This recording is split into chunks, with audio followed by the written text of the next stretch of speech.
নমস্কার, J A cook and স্টাইলে আপনাদের সকলকে স্বাগত জানাই। সন্ধ্যের টিফিন বা দুপুরে একটু ভাতের সাথে একটু ভাজা না হলে ঠিক জমে না, তাই না? তো সেই ভাজা নিয়েই আজকের এই রেসিপিটা আপনাদের সাথে শেয়ার করছি। তো আজকে আমি আপনাদের সাথে যেটা শেয়ার করতে যাচ্ছি, বকফুল। বকফুলের কথাটা আশা করি আপনারা সবাই জানেন। তো এই যে আমি বকফুলটাকে রেডি করে নিয়েছি এবং এটাকে আমি ভালো করে ধুয়ে খুব সুন্দর করে একটু সাজিয়ে নিয়েছি। কি ভালো লাগছে না দেখতে? বকফুলটাকে ধুয়েই আমি সুন্দর করে সাজিয়ে নিয়েছি, আপনাদেরকে তো দেখালাম। খুব সুন্দর লাগছে, মানে বকফুলটাকে দেখলেই না বেশ সুন্দর লাগে। তো যাই হোক, এদিকে আমি কড়াইয়ে তেলটা তাপতে দিয়ে দিয়েছি। তেলটা এদিকে গরম হচ্ছে আর এদিকে আমি একটা বেসনের ব্যাটার রেডি করে নিয়েছি। ব্যাটারটা আপনাদের সাথে আমি নেক্সট টাইম কোনো কিছু হলে শেয়ার করে দেবো।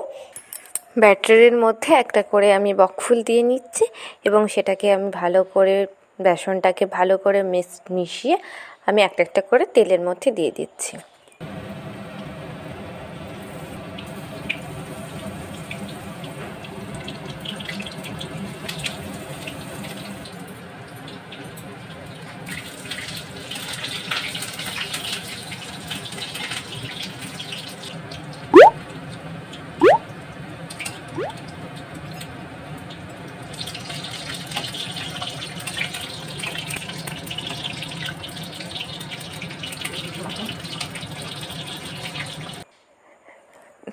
তেলে সব কটা আমার দেওয়া হয়ে গেছে।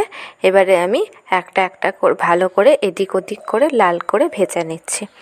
ওই যে দেখুন কত সুন্দর করে জিনিসটা ভাজা হচ্ছে। আর এই শীতকালে বেশিরভাগ এই বকফুলটা পাওয়া যায়।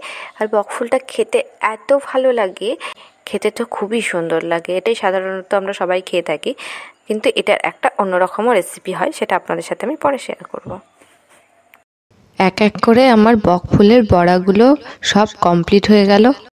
তো আজকে এই পর্যন্তই। আশা করি আপনারা সকলে খুব ভালো থাকবেন, সুস্থ থাকবেন। Thank you very much.